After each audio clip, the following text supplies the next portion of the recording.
이스라엘 시리즈가 이제 그 5번째로 가고 있는데요. 아시다시피 순서대로 하나하나 성령님께서 저희들을 인도하고 계세요.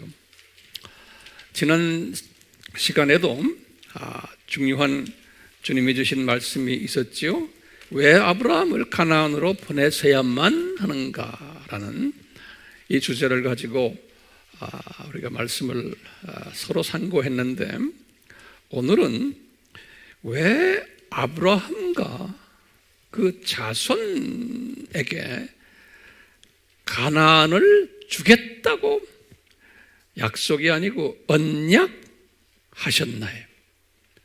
오늘 말씀은 지난 말씀과 연계돼 가지고 상당히 또 발전되고 깊고 넓은 말씀이 될 거예요.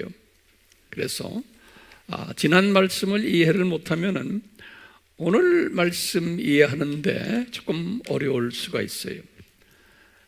그래서 성령님께서 우리 각자에게 강하게 임하시고 역사하셔서 오늘 말씀을 잘 소화할 수 있었으면 하는 마음이 저의 마음이고 기도예요. 이것이 여러분들의 마음이고 기도가 되기를 소원합니다. 우리가 지난 시간에 그 중심사상이라는 이야기를 제가 했어요. 중심사상.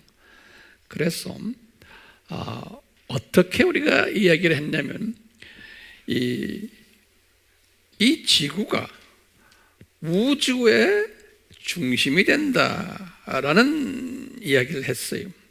그런데 이 지구 안에 중심되는 것이 어디냐? 광역 에덴이다 라는 이야기를 우리가 했어요. 그 광역 에덴의 중심은 또 어디냐? 그러면 지역 에덴이다 그랬어요. 이 광역 에덴은 제가 지난 시간에 그림 그려줬죠? 예. 자, 그럼 광역 에덴 안에서의 이 중심이 어디냐? 지역 에덴이다. 그 지역 에덴은 우리가 뭐라고 말했던가요? 가나안이다, 가나안이다 이렇게 이야기한 거예요. 그러면 이 가나안이라는 지역 에덴 안에서의 또 중심이 어디냐? 그러면 지방 에덴이다. 그래서 우리가 그것을 유대 지방이다 이렇게 우리가 한번 만들어 봤죠. 그러면 유대 지방인 이 지방 에덴에서의 중심이 어디냐? 그러면 중심 에덴이다. 그래서 이것이 가장 중심인데 이게 예루살렘이다 이렇게 우리가 한번 이해를 해봤어요. 이렇게 정리하니까 도움이 돼요. 근데 그 예루살렘 하면 그냥 뭐 성전산 또는 뭐 시온산 여러 가지 우리 이야기를 하죠. 그 예루살렘이 어디냐? 그러면 동산 중앙이다. 이렇게 에덴 동산의 동산 중앙이다. 이렇게 쓰고 동산 중앙이 곧 우주의 뭐가 돼요? 중심이 되는 거예요. 우주의 중심. 이렇게 우리가 정리를 한번 하면 좋겠죠? 자, 그러면 그 동산 중앙, 이 동산 중앙이 어떤 곳인가? 여기에 대해서 우리가 지난 시간에 공부를 했어요. 그것을 제가 다시 한번 칠판에다가 적어놨어요. 이 동산 중앙은 중앙 에덴인데, 요거 이제 잘 우리가 정리를 해서 머릿속에 다 기억하시는 게 좋아요. 보니까 살렘 왕 멜기세덱이 계셨던 것이다. 이렇게 요것이 동산 중앙이에요. 그러니까 예수님이 계셨던 것이다. 이렇게 이제 생각하시면 되겠어요. 그 다음에 거기에서 예수님이 아담을 창조하셨던 곳이다. 이렇게요. 그리고는 아담이 그곳에서 살았던 곳이다. 그래서 거기에서 아담에게 너 이거 잘 관리해라, 지배를 해라 이렇게 부탁했던 장소가 요 장소예요. 그뿐 아니라 요 장소에 생명나무도 있었고 선악을 분별하는 지혜의 나무도 거기에 있었고 또 거기에서 생명나무 열매도 먹었고 한 곳이 거기가 뿐만 아니라 네 강이 이곳에서부터 시작해서 흐르는 거예요. 네 강이. 그래서 네 강이 시작된 곳이다. 성경 구절은 여기 그대로 다 있어요. 그뿐만 아니라 그곳에 뱀도 거주했던 것이다. 사탄도. 창세기 3장 1절에 보면요. 그런데 그 뱀이 거주했던 그 지역을 우리가 뭘 공부했어요? 사회골짜기다. 이렇게 우리가 기억나세요? 또는 동문 옆에 이 사회골짜기를 예레미야가 말하기를 동문 옆에 있다 그랬어요. 그래서 예레미야서 19장 2절에 보면 동문 옆에 있다. 그리고는 그것을 제가 이제 그냥 말씀드린 거예요. 그것을 흰놈 골짜기다. 이렇게 한번 또 우리가 종이를 내려본 거예요. 예레미야서 7장 31절 또는 창세기 14장 17절에 보면 그것을 왕의 골짜기다 그랬어요. 그러니까 이 세상 왕 사탄의 골짜기다. 이렇게 이제 그때 제가 말씀드렸어요. 근데 제가 오늘 어젠가 보니까 댓글에 한 분이 여기에 대해서 질문을 던진 분이 있어요. 그래서 이런 분들을 굉장히 저는 고맙게 생각해요. 왜냐하면 이 댓글 사역이 얼마나 중요한지 몰라요. 이런 분들을 통해서 여러분들에게 조계에 대한 좀 자세한 이야기를 하도록 저에게 이끄세요. 이런 분들의 질문을 통해서 이분이 우리 아미 공부를 들어와서 열심히 하는데 한 가지 궁금한 게 있습니다. 그러면서요 지금 흰놈 골짜기에 대해서 질문을 하시는 분이 있었어요. 근데 질문 제가 보니까 잘했어요. 근데 이런 것을 제가 다 일일이 설교에서 설명하기가 어떤 때는 귀찮기도 하고 너무 자세하니까. 그런데 이런 분들을 통해서 저에게 성령님이 말씀하세요. 황 목사야, 그거 좀 설명해 줘라. 이런 분들을 통해서. 그러니까 이 댓글 사역이요. 댓글 사역이 황 목사님 고맙습니다. 황 목사님 칭찬하는 사역이 아니에요. 근데 요 근래 와서 이제는 댓글 사역에서 많은 그 성숙한 댓글들이 나오는 걸 제가 보고는 참, 제가 기분이 좋은데 성령님이 얼마나 기뻐하시겠어요? 여러분들 거기다 좀 적으세요. 이 댓글 사역은 이 디지털 시대에 예수님 안에서 우리가 해야 되는 복음 사역이에요. 추수꾼 사역이에요. 디지털 시대에. 감사하게도 우리 이 접속에 들어오는 사람들을 상대로 우리가 나의 가지고 있는 성령님이 주시는 메시지를 나누는 일을 하는 아주 선교지예요. 거기가. 그것을 우리가 이것을 최대한으로 사용해야 돼요. 이 댓글이라는 게 이제는요 예수님 안에서예요. 예수님 밖에서 댓글하는 사람들은 세상 프로그램들이에요.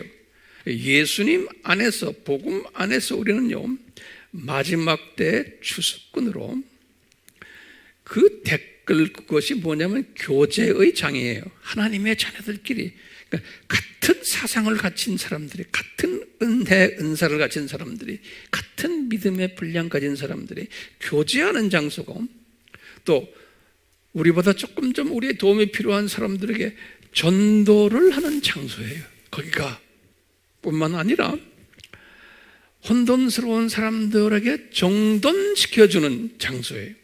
그걸 제가 하는 게 아니고 여러분들이 하는 거예요. 또 잠자고 있는 사람들을 깨워주는 장소예요.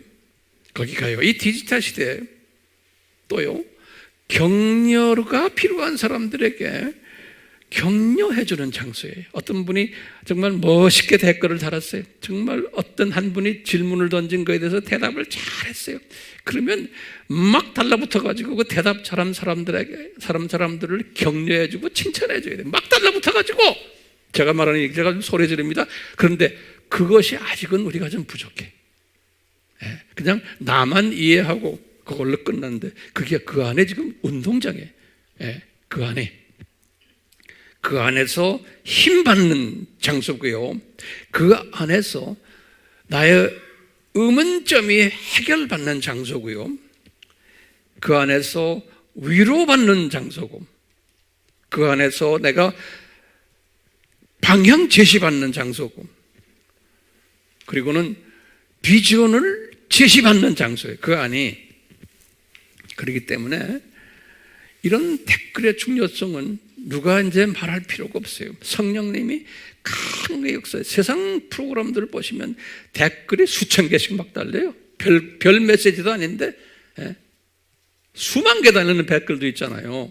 그런데 엄청난 복음을 갖고 있는 사람들의 댓글은 어떤 때 보면 뭐 몇 사람만 항상 들어오지 아예 그런 데 관심 없는 사람 많아요. 이제는 생각을 좀 바꿔주셨으면 해요. 내가 던지는 댓글로 인해서 누가 한 사람이 보고 큰 감동받고 예수님을 만나기를 원하는 사람들 나와요. 나를 통해서. 그러니까 황 목사님을 통해서가 아니라 여러분들을 통해서 그런 통로들이 되시길 바라요. 아멘이요? 예. 그 댓글을 마음껏 사용하셔야 돼요. 그럼 예수님이 얼마나 씩 웃으시겠어요? 행복해 하시고. 자, 이런 의미에서 이 댓글 주신 분이 요 흰놈 골짜기에 대해서 질문을 던지시는 거예요. 근데 그냥 질문이 아니에요. 아미를 통해서 많은 거 배웠습니다. 고맙습니다. 그리고는 그런데요, 제가 궁금증이 하나 있어요. 이런 식으로 댓글을 달았어요. 아주 이쁘죠? 누군지 모르지만 내 보기에는 누군지 모르지만 그런 분이에요. 그분 댓글에 우리가 대답을 해줘야 돼요. 그럼 여러분들 보세요. 요거 잘 정리하세요. 성전 위치가 오늘날 두 가지의 학설이 있어요. 예루살렘 성전 위치, 오리지널 성전 위치가 어디였나? 그러면 전통적으로 그동안에 기독교에서 그냥 믿어왔던 성전 위치가 뭐냐면 현재 그 이슬람 성전이 있는 알-악사와 바위 성전인 그 자리를 성전 위치로, 오리지널 성전 위치로 보는 학설이 전통적으로 그동안에 해왔던 그것이에요. 그것이 이렇게 돼 있어요. 그림이 여기 성전 위치고, 거기 오른쪽에 동쪽에 동문이 있고, 그 옆에 기드론 골짜기가 있고 이렇게 돼 있어요. 그런데 이 성서 지리학자들이 흰놈 골짜기는 요 남쪽에, 요 남쪽, 여기 흰놈 골짜기가요. 여기 요 남쪽에 있어요. 지도를 이분이 그러는 거예요. 제가 여러분들에게 설명할 때 요 사회 골짜기가 여기 있다고 그랬죠. 기억나세요? 왜냐하면 저는 어떻게 생각했냐면 동문에서 나와서 동문 옆이라고 그랬어요. 성서에 보면요, 동문 옆이라고 제가 써놨죠. 어디에? 동문 옆이기 때문에 여기로 본 거예요. 저기 보면 레위기 예레미야 19장 2절에 보면요. 여기를 사회 골짜기와 흰놈 골짜기가 같다라고 보면서 할 때 흰놈 골짜기가 어디에 있냐면 동문 건너편에 있다고, 동문 옆에 있다고 그랬어요. 어디에요? 레위기야 19장 2절에. 자, 같다라고 생각할 때요. 그러면 이게 어떻게 된가? 그분이 질문해. 제가 지도를 보니까 목사님 흰놈 골짜기가 이 밑에 있는데요. 그러는 거예요. 아주 예리하게 잘 보신 거예요. 제 말 따라오세요? 그러면 뭐냐면요, 이 오리지널 성전 위치가 지금요, 이곳이 아니다라고 보는 학설이 요새 점점 더 이제 강해지고 있어요. 지금 현재의 이슬람 성전이 있는 자리가 아니다. 제가 예전에도 말씀드렸죠. 그래서 요새 와서는 많은 그 전문가들이나 또 뭐 일반 사람들도 마찬가지예요. 이 지금 현재 있는 이 언덕에서 밑으로 내려와서 요것이 지금 요놈이에요. 여기에서 내려와서 흰놈 골짜기가 이렇게 있고 그 밑에 다윗성이 있는데 이 지역이 오리지널 성전 지었던 곳이라 보고는 학설이 지배적이에요. 오늘날은요. 여기가 그러니까 이것이 지금 현재는 지진이 나가도 없어져 버렸어요. 그런데 요 자리가 저도 요 자리로 보고 있어요. 자, 요 자리에 성전이 있었다면 요 자리에 여기에 동문이 있는 거예요. 동문이 있으면서 거기 올라가면 여기 흰놈 골짜기에 있는 거예요. 흰놈 골짜기는 다윗성 북쪽에 있어요. 그리고 여기에 기드론 골짜기가 이렇게 있고. 그러니까 이 흰놈 골짜기를 사회 골짜기와 같다라고 생각할 때는 이 학설 가지고 하면은 이해가 되는 거예요. 제 말 들었어요? 한번 손 들어보세요. 이해가 되면. 제가 궁금해요. 오케이, 됐어요. 네. 우리 이제 지금 이 프로그램을 그 질문한 그분도 지금 보고 계실 거예요. 누군지는 모르지만. 네. 그러니까 이런 댓글 질문이 이렇게 중요한 일을 하고 있는 거예요. 왜 이렇게 얼굴들이 심각해요? 얼굴 보이지도 않지만 마스크 썼기 때문에. 자, 계속해요. 동산 중앙이 이렇게 사탄이 거주했던 곳이다. 이렇게 쭉 한 다음에 계속해서 이 동산 중앙이 요 지금 15가지 굉장히 중요하니까요. 요거 오늘 잘 정리합시다. 동산 중앙이 또 어떤 것이냐면 아담이 타락했던 장소예요. 우리 알다시피 거기에서 아담이 타락했기 때문에 이 동산 중앙에서 그러면 우리가 우리 랭귀지로 보면요 창조 목적이 위배된 장소예요. 그 자리가 그렇죠? 그뿐 아니라 창조 목적 학교가 개설이 되고 개교되었던 장소예요. 그 자리가 창조 목적 학교가 재밌죠? 그렇게 보면요. 그 다음에 나중에 그 자리에서 예수님이 십자가에서 죽으셨던 자리예요.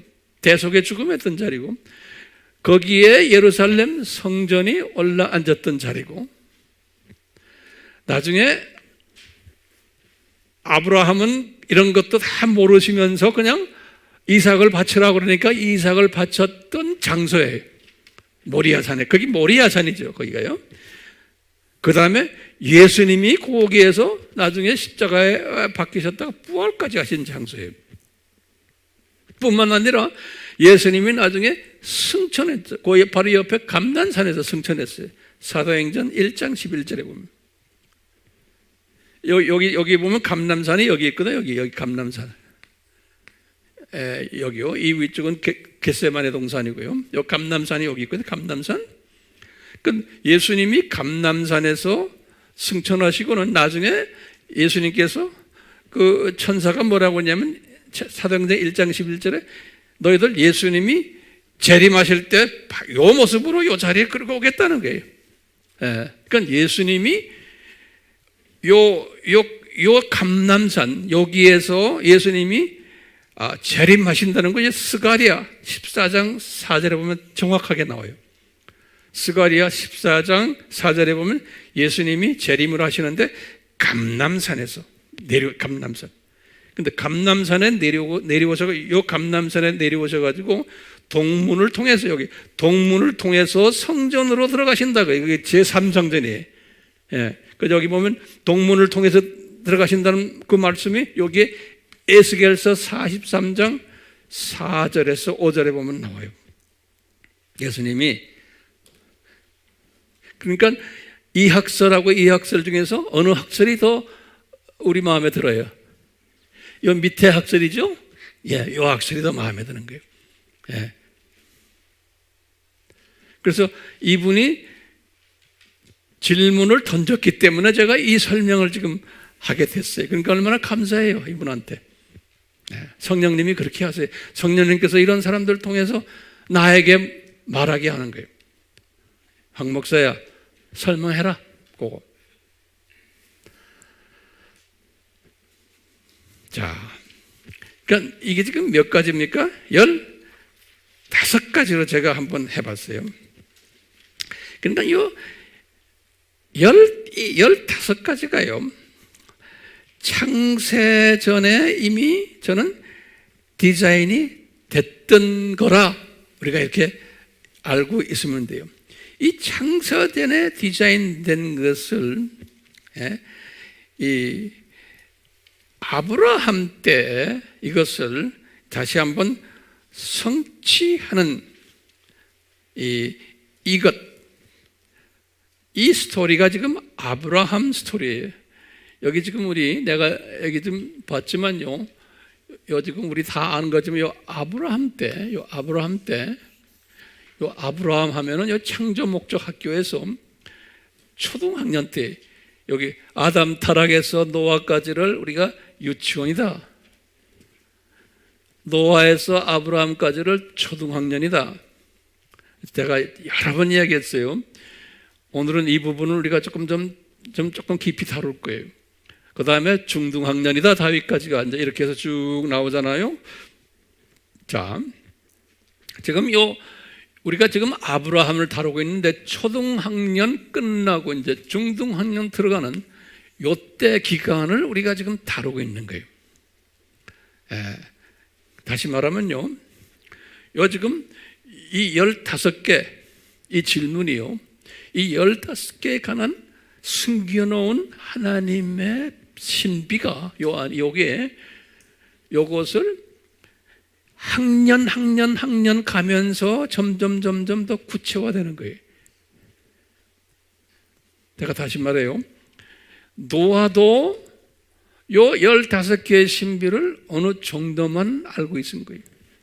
지금 아브라함도 저 15개의 신비를 초등학교 졸업반 정도의 실력으로 갖고 알고 계시는 거예요. 좀 이따 이제 다윗은 조금 좀 나아지고 이렇게 가는 거예요. 가다가 이제 예수님이 오셨잖아요. 예수님이 오셔서 이제 하나님의 자녀들, 신약 시대의 하나님의 자녀들도 저에 대한 저 15개의 메시지를 그냥 조금 높아서 초급 대학 수준으로 가다가 이 중세 시대에 이제는 여기 지금 종교 개혁이 여기 1500년 안에 1500 종교 개혁 이후부터 개신교가 나오면서 더 많이 대학교 레벨로 이것을 이제 이해하기 시작하는 거예요. 하나님의 자녀들이. 그러다가 지금 우리는 지금 이 동네 와 있잖아요. 우리는요, 저것을 15개를 이해하는 수준이 상당히 높은 수준이 된 거예요. 그러니까 이것을 저는 이제 독수리 시각을 가진 분들 레벨이 된 거예요. 모든 기독교인은 아니지만 최소한 우리가 지금 이 공부를 하고 있는 팀들에게는, 그러니까 우리의 사명이 상당히 큰 거예요. 내가 이렇게 독수리 시각으로 이 15개를 한눈으로 볼 수 있기 때문에. 자, 오늘은 이 아브라함의 시각으로 우리가 한번 보려고 그래요. 아브라함. 그래서 이제 성서를 볼 때 아브라함을 부른 장면부터 우리가 쭉 봤잖아요. 글쎄요, 이 아브라함. 자, 이제 지금부터 한번 하나하나 봅시다. 아브라함이 이 조교 팀장으로 하나님의 백성들에게 이 15가지의 신비를 이분들이 띄는 거예요. 언제부터 띄느요? 아브라함 때부터 시작을 해서 띄는 거예요. 이 5개를 보여주기 위해서. 근데 요 시대마다 수준이 달라요. 가면서 더 발전되는 수준이. 그래서 하나님의 자녀들 학생들이, 창조 목적 학교의 학생들이 이것을, 이 15가지를 이해하기 위해서 이스라엘 사람들을 사용하셔가지고 연극 무대에서, 역사 무대에서 뛰게 하는 거예요. 그래서 그것이 구약 스토리고 또 신약도 계속해서 이제 그런 식으로 나가는 거예요. 뛰게 하는 거예요. 그래서 이 15개를 우선 머릿속에 두시군요. 오늘은 우리가 한번 봐요. 아브라함을 딱 보면요. 아브라함을 제일 먼저 뭐냐면, 아브라함아, 너 광역 에덴에서 살고 있지? 그게 어디예요? 우르에. 그렇죠? 그러다가 너는 하란으로 옮겨라. 그것도 광역 에덴이에요. 그러다가 너 이제는 무슨 에덴으로 옮겨가요? 가나안 지역 에덴으로 이제 넘겨가라. 중심으로 향해 가는 거예요. 중심으로 해서. 그래서 이분이 지역으로 내려왔어요. 그래서 세겜에 있다가 밑으로 지금 베델에 내려왔어요. 그건 지방 에덴이 유대 지방이거든요. 그래서 베델에서 더 내려와서 헤브론이에요. 헤브론도 유대 지방이에요. 그래서 이제 거기서 있다가 이분이요, 헤브론에서 오래 살았어요. 지금부터 잘 들으세요. 헤브론에서 오래 살았는데 이분을 예루살렘에 가서 정착하지 않도록 했어요. 신기하게도요. 지금 목적은 예루살렘에 가서 정착하는 거예요. 그러니까 오리지널 에덴 장소에 거기 가서 정착해야 되는데 이분은 예루살렘에는 정착하지 않게 하시고는 잠깐 방문하게 했어요. 거기를 2번 방문하게 했어요. 이분이 헤브론에 살면서 첫 번째 방문이 뭐예요? 이분이 중동 전쟁이 일어났을 때 노획물을 가지고 내려오면서 잠깐 거기에 방문했을 때 누가 제일 먼저 나타났어요? 소돔 왕의 사탄이 제일 먼저 나타난 거예요. 그렇기 때문에 이 북쪽에서 내려오기 때문에 요 지금 흰놈 골짜기 사회 골짜기가 이 위에 있어야 되는 거예요. 제일 먼저 만났기 때문에 이분이, 그렇죠? 그리고 이 사회 골짜기에서 만났다가 그 다음에 두 번째 거기에서 만나서 또 누구하고 만나요? 멜기세덱 살렘 왕이죠. 살렘 왕은 이쪽에 계신 분 아니에요. 예, 여기 오리지널 오리지널 그 장소에 계신 곳이기 때문에, 그래서 사탄인 곳이 조금 북쪽이고 거기서 좀 더 내려와서 아주 센터로 내려가서 잠깐 만난 거예요. 그러니까 아브라함이 잠깐 이 살렘에 도착한 거예요. 잠깐 이 에덴 동산에. 그렇지만 그 당시에 아담 때의 에덴 동산은 아니죠. 왜냐하면 이미 타락된, 이미 변형된 장소이기 때문에. 그렇죠? 우리 그냥 에덴 동산 위치가 거기다라고 우리 짐작하는 거지 에덴 동산에 내린 건 아니잖아요. 제 말 잘 소화하세요? 예. 하여튼 거기에 딱 도착한 거예요. 예. 그리고 그게 첫 번째 잠깐 방문한 거예요. 두 번째 방문이 어디예요? 이분이 밑에 부엘세바에 내려가 계실 때 이삭을 바쳐라. 그래서 3일 동안 걸어서 모리아산 갔죠. 그러니까 이삭 바칠 때 잠깐 방문했던 것이에요. 그렇지만 신기하게도 예수님께서 이 아브라함을 그 살렘에서 상주하지 못하게 했어요. 상주하지 못하게 했어요. 이게 중요한 개념이니까요. 지금부터 이제 하나하나 잘 우리가 따라오면서 소화하시길 바라요. 상주하지 못하게 했어요. 그러면 제가 한번 여쭤볼게요. 그러면 살렘에서 상주했던 분이 누구예요? 이스라엘 사람들 중에서? 유명 인사 중에서? 우리 저 도표를 보세요.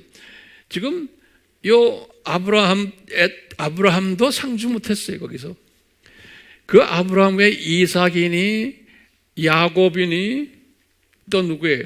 요셉이니 그 다음에 누구예요 또? 그 후에 유명 인사들 있죠? 모세니 또 모세 이후에 누구예요? 여호수아니 그 다음에 사사들이니 그분들 예루살렘에 상주했어요? 그거 다 노트에 적어놓으세요. 상주한 사람이 없어요. 예루살렘에 다 그 주변에 있었어요.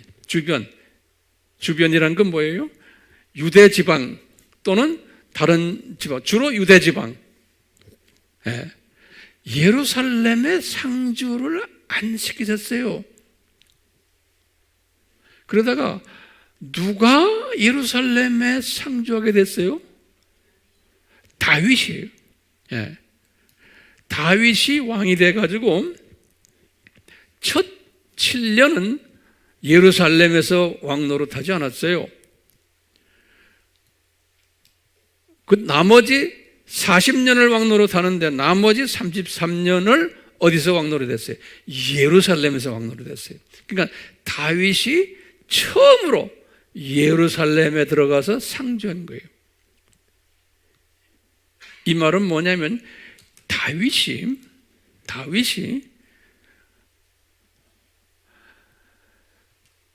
40년 왕 노릇할 때 첫 7년은 이분은 유대 지방만 관리했던 왕이었어요. 그런데 그 후에 예루살렘에 가가지고 어떻게 됐어요? 위에 북이스라엘, 북쪽까지 전체를 다 관리했던 왕이 다윗이에요. 그러니까 가나안 땅 전체를 다 완전히 자기 것을 만든 분이 다윗 왕이에요. 그러면서 이분이 그 살렘에서 이제 통치한 거예요.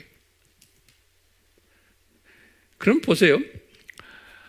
이 아브라함에게 언약을 할 때 여기 유명한 창세기 15장 18절이 아브라함에게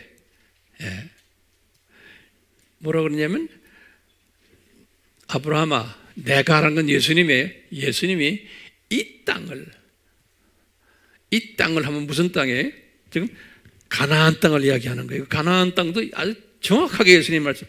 애굽에서부터 시작해서 이 애굽 이 남쪽 이 동네에서부터 큰 강 유브라데 강이 이 동네거든요. 여기 이 지역을 이거 가나안이 이것을 네 자손에게 주었으니 보면요 원어를 딱 들여다보면 영어 성경도 정확하게 돼 있어요. I have given you 그랬어요. 다시 말하면 현재 완료형으로 돼 있어요. 현재 완료형은 뭐예요? 현재 완료형의 뜻은 과거에 줬는데 지금도 소유하고 있다는 거예요. 계속성이에요. 근데 앞으로도 계속 소유할 거라는 거예요. 근데 한국말 가지고는 이게 분명치가 않아요. 예를 들면 아브라함아 내가 헤브론에 있을 때 이 엄청난 이 지역을 저 북쪽 무슨 강이에요? 유브라데 강부터 애굽에 있는 강 이 지역을 다시 말하면 가나안 땅이에요. 이 가나안 땅을 내가 네 자손에게 이미 주었다 그런 거예요. I have given. 그럼 이게 무슨 뜻일까요? 주었다 하는 거예요. 주었다. 이건 뭐예요? 창세전에 이미 주도록 디자인되어 있다는 거예요. 이것을 아브라함과의 계약이다 그러는 거예요. 그러니까 저 가나안 저 땅을 내가 너한테 주었다는 거예요. 자, 그러면서 우리가 잠깐 봐요. 우리가요, 이분이 헤브론에 있으면서요, 거기서 이제 상주하면서 지금 이 메시지를 지금 받기 전 이야기를 제가 먼저 할게요. 헤브론에 상주하면서 이분이 누굽니까? 아브라함이에요. 그러면서 이분이 생활이 아주 안정되었다라고 보여요. 그 말을 적어서 아주 안정된 삶을 살았어요. 이분이. 왜냐하면 재물이 넉넉했어요. 재물이. 이분이 2번 재물을 충만하게 받았어요. 자기가 노력해서가 아니에요. 주님께서 다 그렇게 디자인하신 거예요. 하나님이 쓰시는 분들은 자기가 노력해서 재물 받는 게 아니에요. 아브라함이 부자였다 하면 아브라함이 장사 잘해서가 아니에요. 똑똑해서가 아니에요. 주님이 주셨어요. 첫 번째 어떻게 주셨어요? 애굽에 내려가 가지고 이 애굽 자기 와이프가 이쁜 와이프를 만났기 때문에 애굽 바로 왕이 재물을 엄청나게 줬어요. 창세기 12장 10절에서부터 20절에 보면요. 그 재물을 가지고 이미 부자가 됐는데 이분이 헤브론에 있을 때 또 중동 전쟁이 2번 일어났어요. 중동 전쟁을 해가지고 하나님이 예수님이 이분을 위해서 싸워 주셨어요. 거기 보면 분명히 이분이 그래서 내가 싸운 게 아니다. 예수님이 나를 위해서 여호와께서 싸워 주셨는데 나에게 재물도 엄청 그분이 주셨다. 그런 게 소돔 왕에게 이야기해요. 네가 준 게 아니다. 창세기 14장 16절 또는 23절에 그랬어요.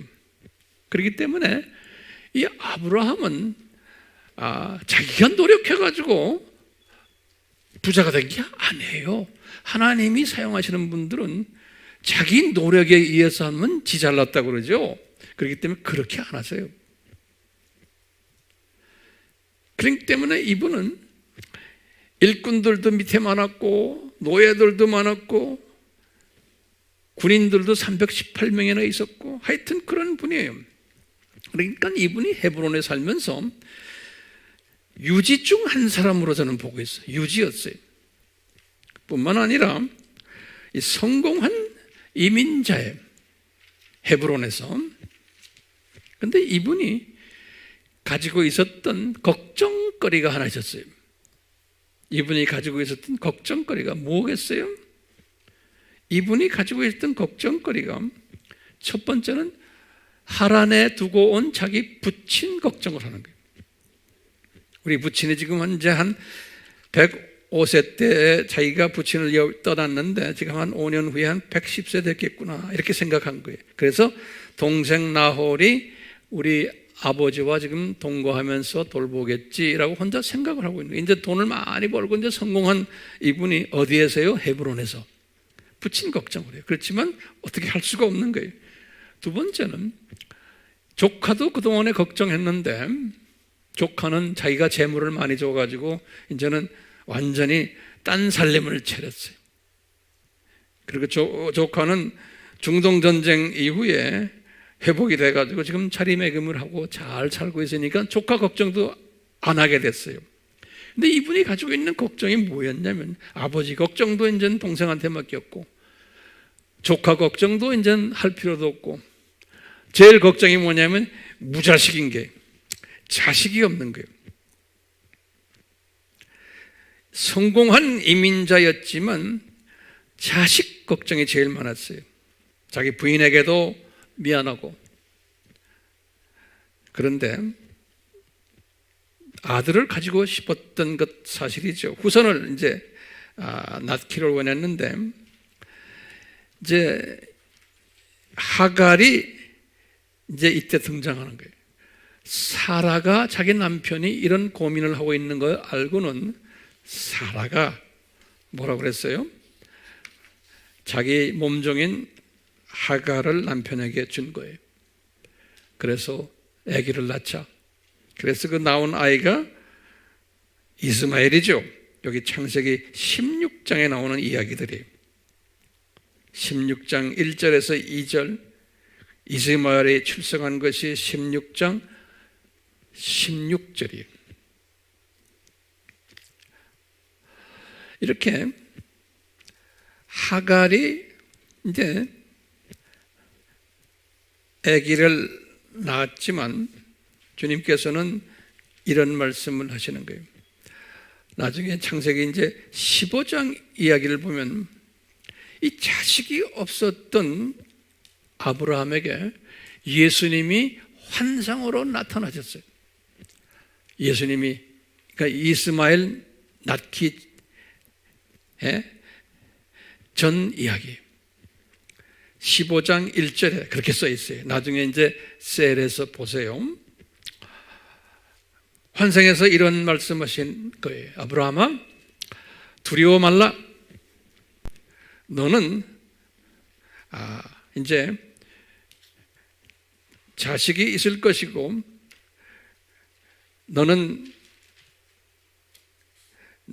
예수님이 나는 너의 방패가 되고 너는 나의 지극히 큰 상이 될 것이다. 이건 뭐냐면 이제 자식을 통해서 이야기해요. 그러니까 아브라함이 저 자식 없습니다 그러는 거예요. 이제 15장 이제 2절에서 이야기하는 거예요. 그러니까 이분이 그러는 게, 제가 지금 다마스커에서 태어난 내 청지기 하는, 내 모든 것을 잘 뒷바라지하는 엘리에셀이라는 사람 있지 않습니까? 그러는 거예요. 그 엘리에셀, 이 엘리에셀을 나의 소위 말하면 나의 후계자로, 나의 상속자로 하면 어떻습니까? 이런 제안을 해요. 15장 3절에 그러니까 예수님이 뭐라고 그러냐면, 네 상속자는 네 몸에서 나올 사람이다. 사라의 몸에서 나올 사람이라는 거예요. 15장 4절에 그렇게 말씀하세요. 그러면서 놀랍게도 이 말씀을 딱 하시고는 15장 5절에 우리 예수님께서 아브라함에게 그러는 거예요. 아브라함아, 잠깐 좀 밖으로 나와봐라. 그러면서 밖으로 이렇게 나가니까 하늘을 봐라. 거기에 별들이 많지? 네 후손이 이렇게 많을 거라는 거예요. 네 후손이. 근데 신기하게도 지금 15장 6절에 뭐라고 써놨냐면, 아브라함이 이 약속을 믿었더라 그랬어요. 그리고는 그것 때문에 의인이 되었다라는 말씀을 하셨어요. 그러시면서 이런 말을 던지세요. 예수님이 뭐라고 그러냐면, 아브라함아, 내가 너를 이 갈대와 우르에서 불러서 여기까지 데려온 이유가 뭔지 아느냐? 그러는 거예요. 이 가나안 땅을 유업으로, 상속으로 주기 위해서다 그러는 거예요. 이 가나안 땅을.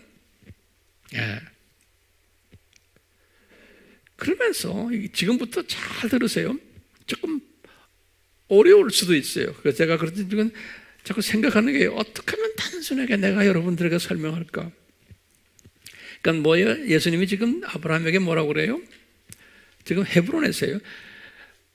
너를 고향에서 갈대와 우르에서 뽑아내서 여기까지 온 이유가 뭐냐면, 이 땅이 뭡니까? 가나안 땅. 이 땅을 내가 너와 네 후손들에게 상속으로, 유업으로 주기 위해서 그렇다라는 거예요.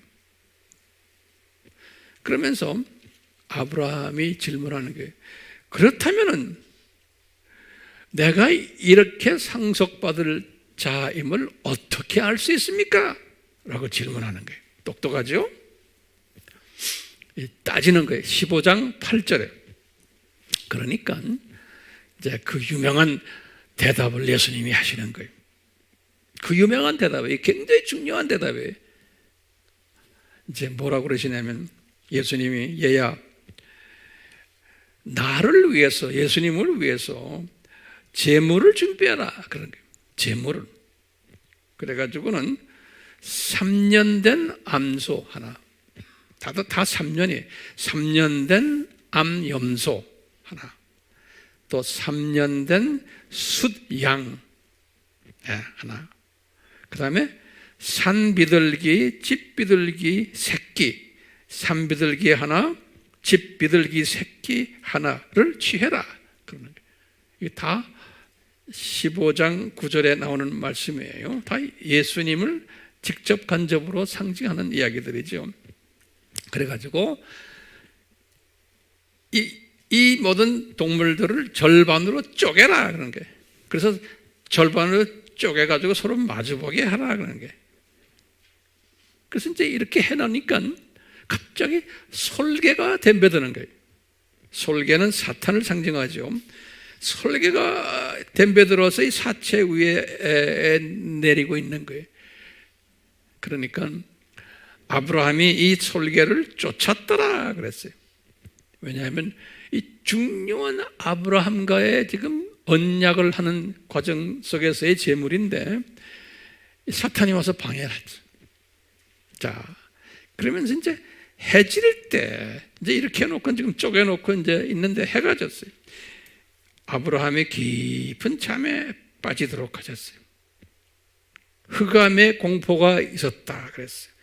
15장 12절에 이런 가운데 예수님이 아브라함에게 나타나신 거예요. 다시 그래갖고 예언해 주시는 거예요. 기가 막힌 예언, 우리가 잘 아는 예언이에요. 뭐라고 그러냐면 아브라함아, 네 씨가 장차 다른 나라의 타국에 가서 섬길 텐데 400년 동안 섬기다가 거기에서 괴롭힘을 당하고 그것 때문에 그 민족을 내가 너를 괴롭히는 민족을 내가 심판할 터인데 그 심판 때문에 네 민족이 네 씨들이 거기에서 나올 거라는 거예요. 근데 나올 때 큰 재물들을 가지고 나올 거라는 거예요. 다시 말하면 4대 만에 나오는데 어디로 나오냐? 이 가나안 땅으로 나온다는 거예요. 그러니까 이 가나안 땅을 너에게 줬다는 그 이야기는 뭐냐면 네가 앞으로 네 후손들이 앞으로 한 400~500년 동안 하는 행동들을 보면은 알 거라는 거예요. 예? 그러면서 이 땅은 네 땅이라는 거예요. 그러니까 아브라함이 그 당시에 세상에 이게 이분의 입장에서는 이게 기가 막힌 말이에요. 왜? 400년, 500년 후 이야기를 지금 자기한테 해주는 거예요. 이렇게 말씀하시고는 이곳으로 네가 돌아올 터인데 네가 지금 이렇게 재물 갖다 놨지? 그 재물들 다 이렇게 절반씩 잘라놨지? 거기에 그냥 횃불이 팍 떨어지면서 이 쪼갠 이 재물 사이를 샥 지나가는 거예요. 이 하나님이, 예수님이 아브라함과 언약을 했다는 증표로 이렇게 한 거예요. 그래서 그 유명한 지금 창세기 15장 18절에 이것을 뭐냐면 아브라함과의 언약이다 그러는 거예요. 요 18절이 굉장히 중요한데 그 18절이 요 말씀인 거예요. 요 말씀이 뭐예요? 내가 이 땅을 애굽에서부터 큰 강 유브라데까지 내 씨 자손에게 주었으니 내가 주었다는 거예요. 주었으니 했는데 우리가 이제 쉽게 말하면 언제 주셨나? 창세전에 주셨는데 실제로 가지는 것은 언제예요? 예? 언제 가져요? 세상에. 예? 적어도 400년 후에 적어도. 자, 지금 이 언약이 성취되려면 제가 볼 때는 세 가지의 조건이 해결돼야 돼요. 그 당시 아브라함에게는 이 언약이 지금 이 아브라함과의 계약이 첫 번째 조건이 뭐냐? 아들이 있어야 돼. 근데 아직 아들이 없어요. 그렇죠? 두 번째 조건이 뭐예요? 아들을 낳았으면 이 아들의 후손들이 장차 400년 노예 생활을 이방에 가서 해야 돼요. 이게 두 번째 조건이에요. 세 번째 조건이 거기에서 이분들이 해방당해가지고 요 가나안 땅으로 와야 되는 거예요. 이것이 세 가지의 필요 조건이에요. 그러니까 아브라함의 입장에서 보면 아주 요원한 이야기예요. 요원한 이야기. 그러니까 아브라함이 볼 때, 내가 볼 때 그분의 그 쭉 창세기 그분의 스토리를 보면 이렇게 계약을 하고 이 계약이 그분의 입장에서 보면 현실성이 없는 거예요. 그러니까 이분이 별로 관심을 보여주지 않았던 것을 우리가 발견하게 돼요. 네. 그렇기 때문에요, 이제 이게 15장 이야기거든요.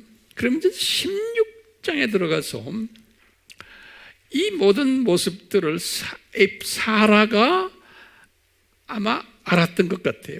그래서 이제 사라가 자기 남편한테 여보, 그러지 말고 우리 아들 하나 낳자. 그래서 하갈을, 자기 몸종을 주셨던 거예요.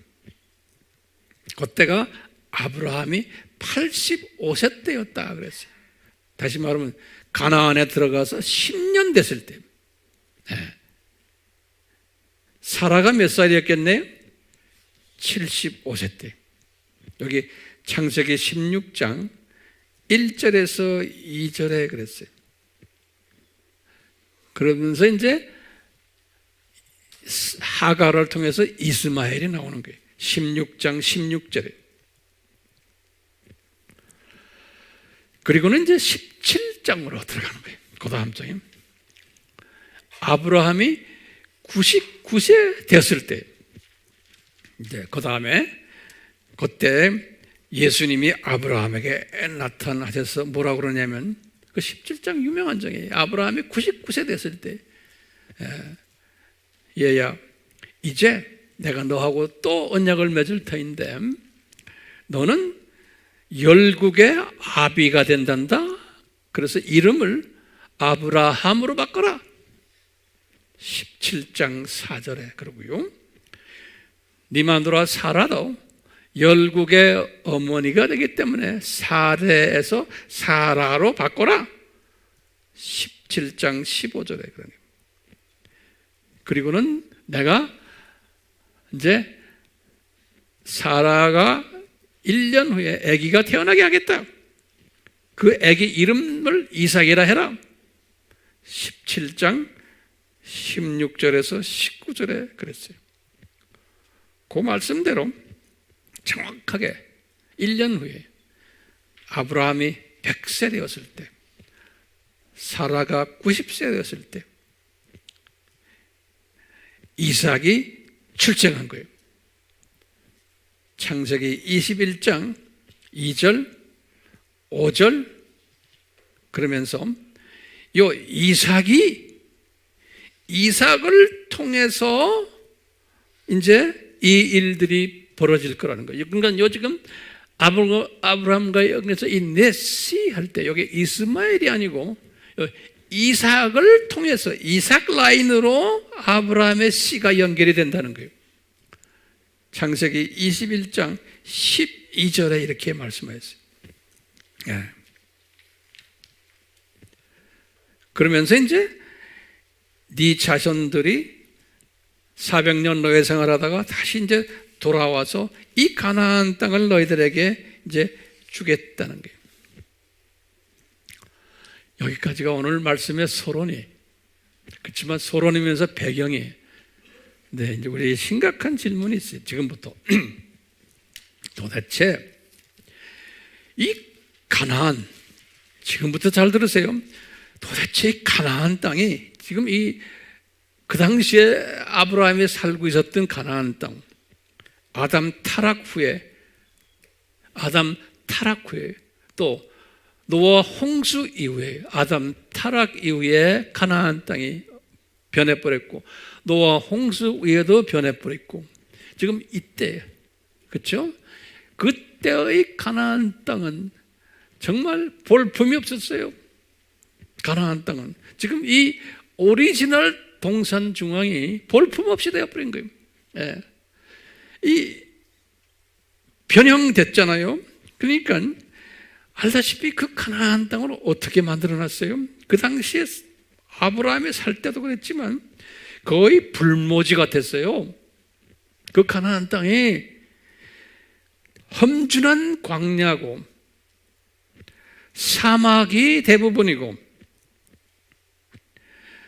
기후도 낮과 밤에 일교차가 많고 날씨 덥고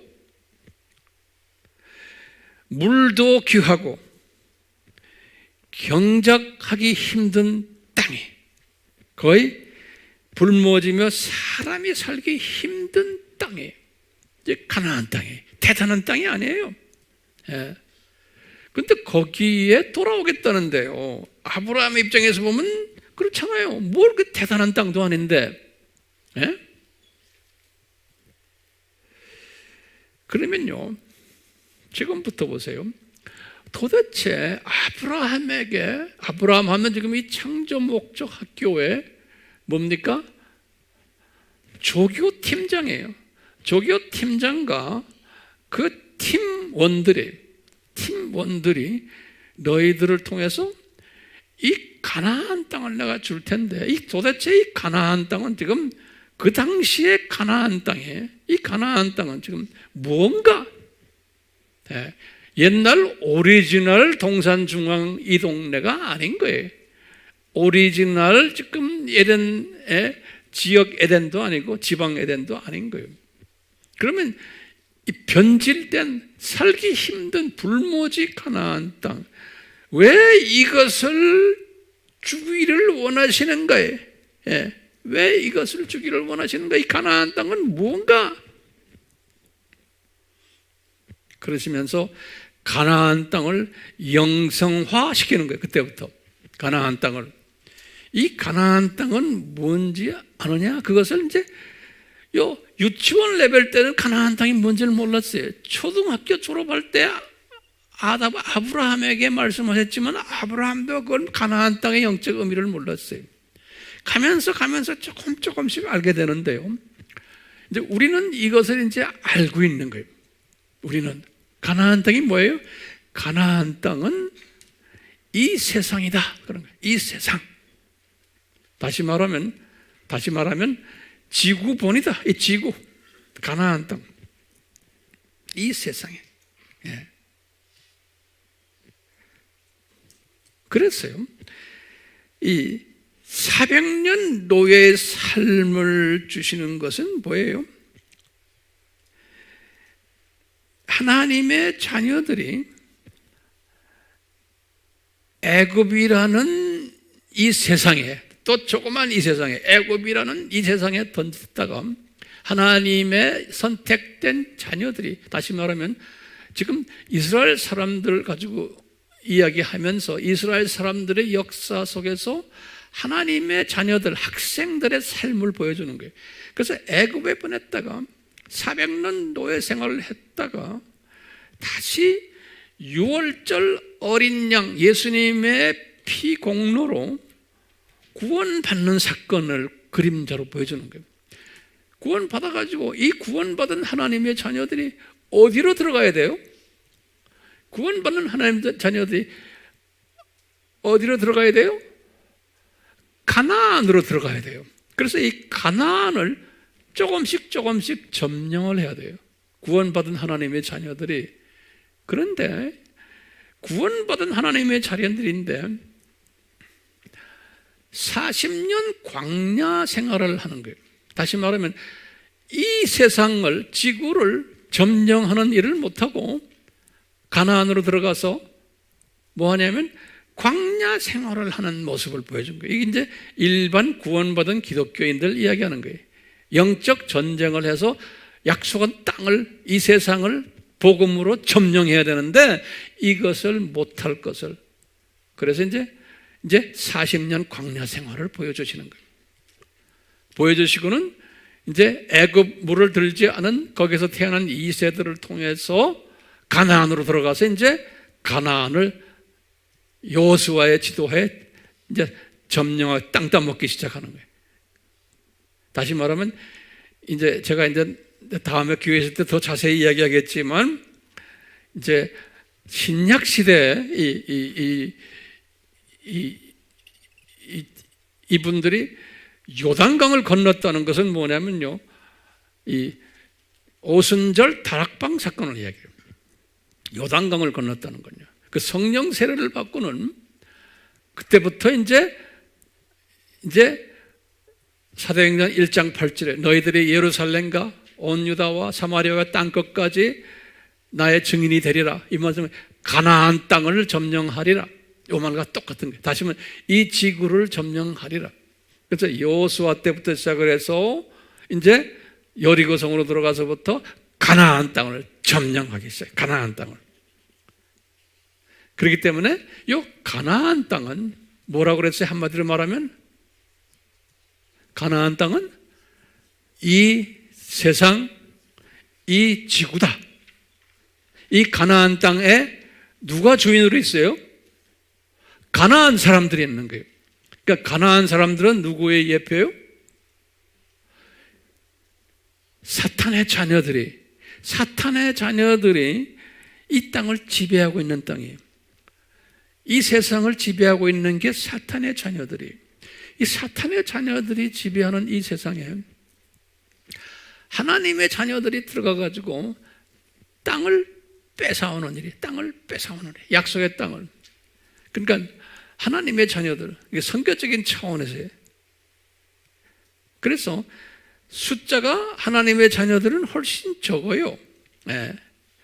이렇게 해서 땅을 따서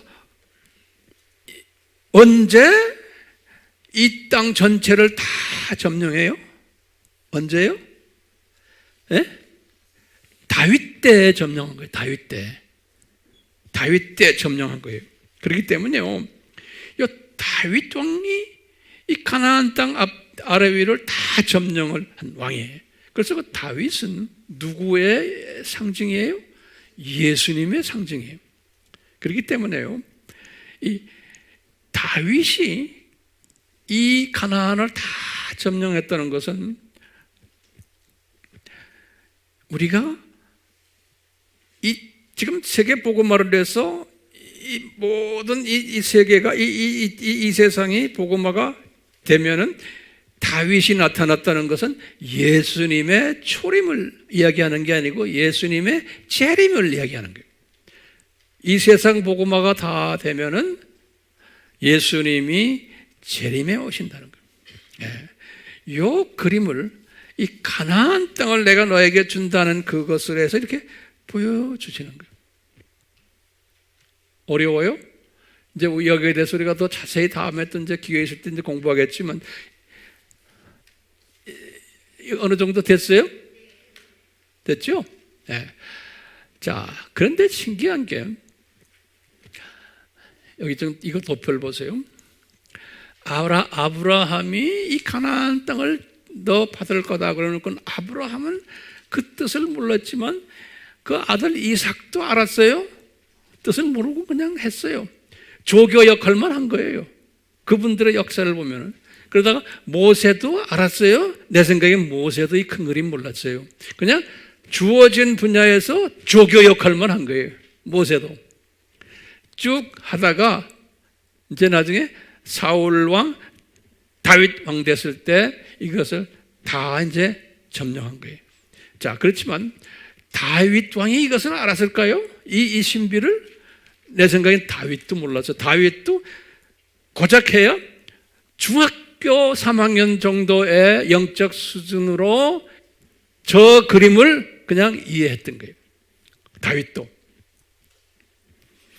그러다가 다윗 이후에 이제 솔로몬부터 시작해서 또 남북이 갈라지고 또 하면서 이게 다 뭡니까?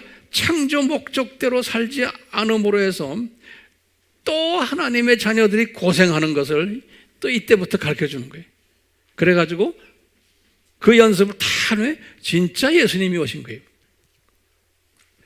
자, 예수님이 진짜 오셨을 때 예수님은 다 알고 계셨지만 유대인들이, 이스라엘 사람들이 그것을 알았을까요? 이 비밀을 모르고는 이 사람들은 각자가 주어진 자기네의 은사대로, 자기네의 사명대로 그냥 뛰기만 한 사람들이, 무대 위에서 뛰기만 한 사람들이, 누구를 위해서요?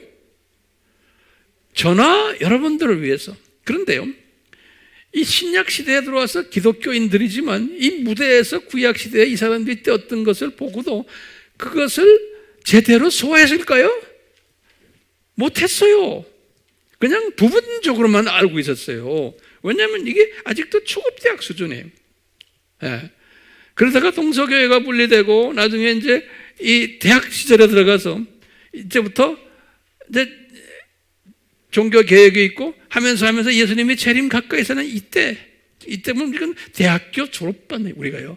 우리가 지금 대학교 졸업반이 되면서 이렇게 황 목사에게도 주님이 이 큰 그림을 이렇게 이해하도록 저에게도 이렇게 보여주는 거예요. 그것을 제가 여러분들에게 지금 나누는 것뿐이에요. 제가 깨달은 것을. 그러면서 지금이 어느 때예요?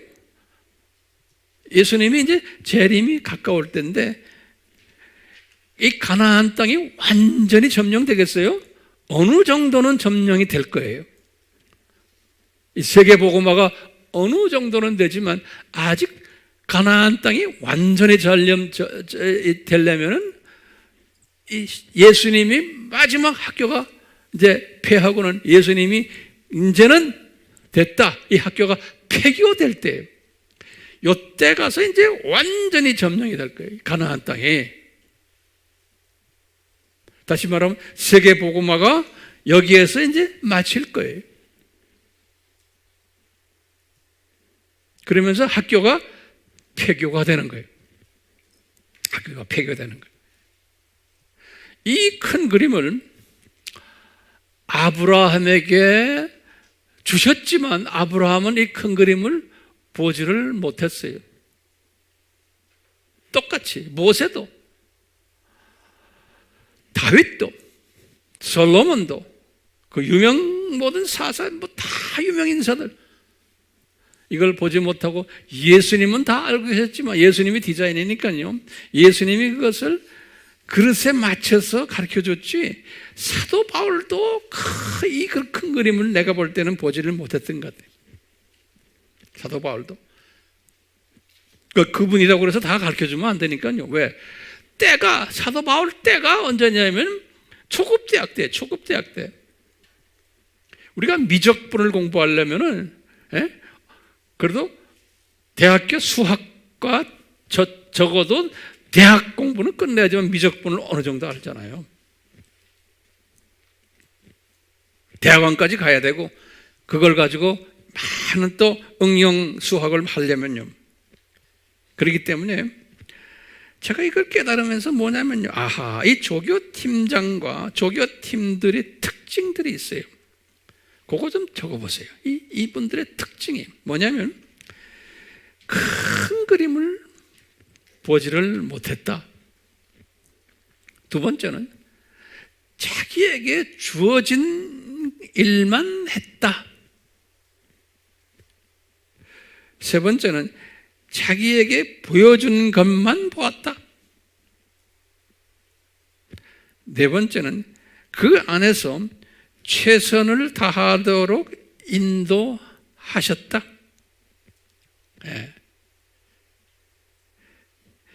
다섯 번째는 각 하나님의 자녀들이 이 팀들도 마찬가지 은혜가 달랐고 은사가 달랐고 믿음의 분량이 다 달랐다. 그릇의 모양이 다르고 크기가 달랐다. 그러니까 대부분이 참새 시각을 가지고 어떤 분들은 두더지 시각을 가지고 자기가 맡은 자기 직분을 다한 거예요. 그러니까 독수리 시각을 가지지를 못했던 거예요.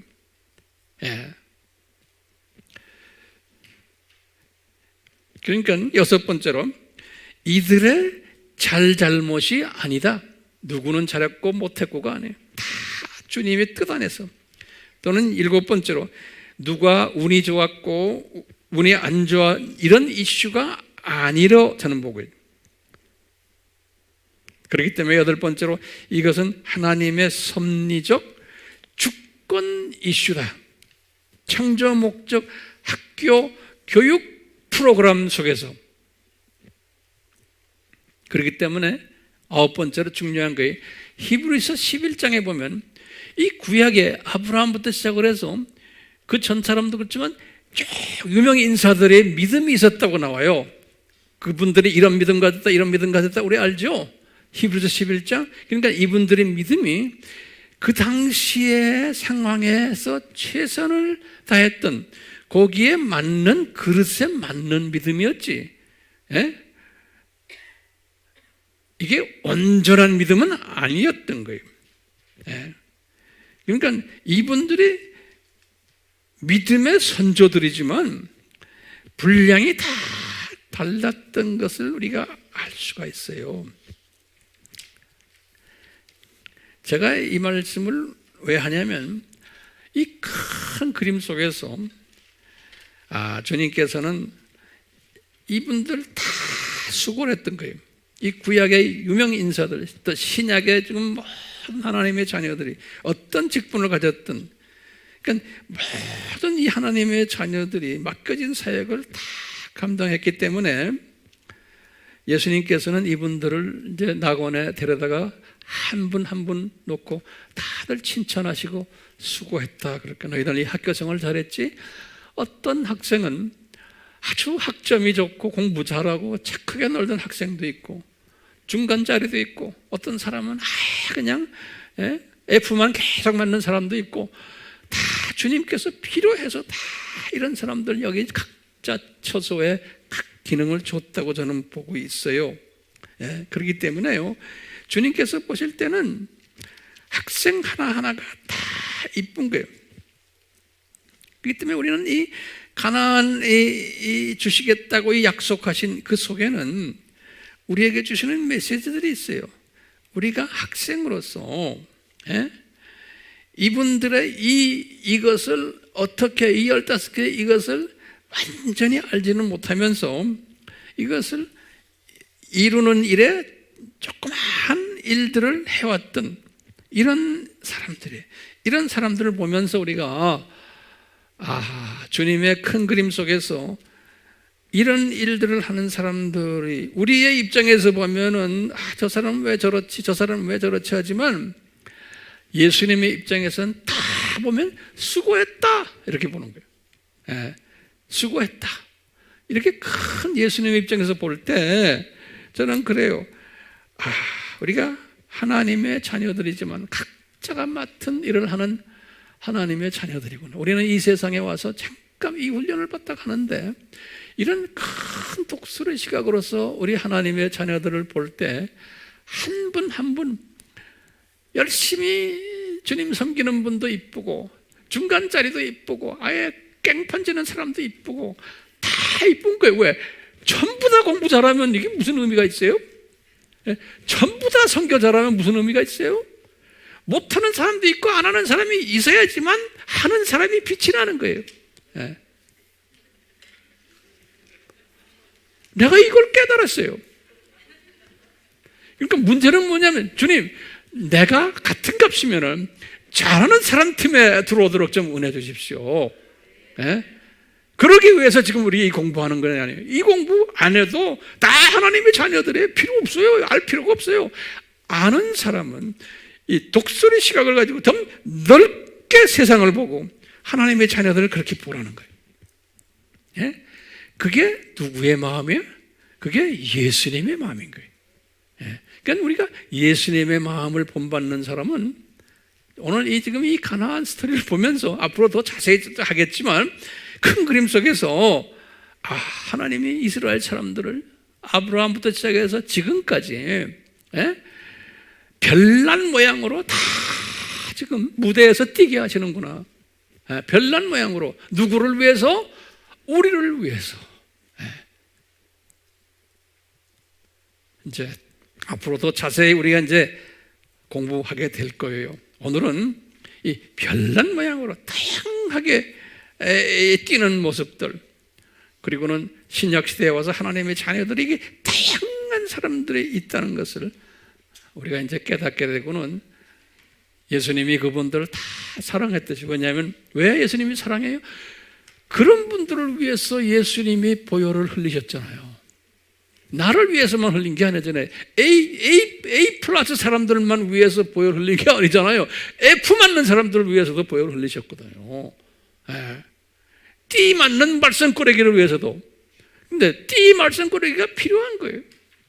그렇기 때문에 우리는 어떤 사람이 돼도 예수님의 마음을 가지면은 다 안아주고 사랑해주고 하는 그런 마음을 가지는 게 예수님의 마음을 가진 거로 저는 보고 있어요.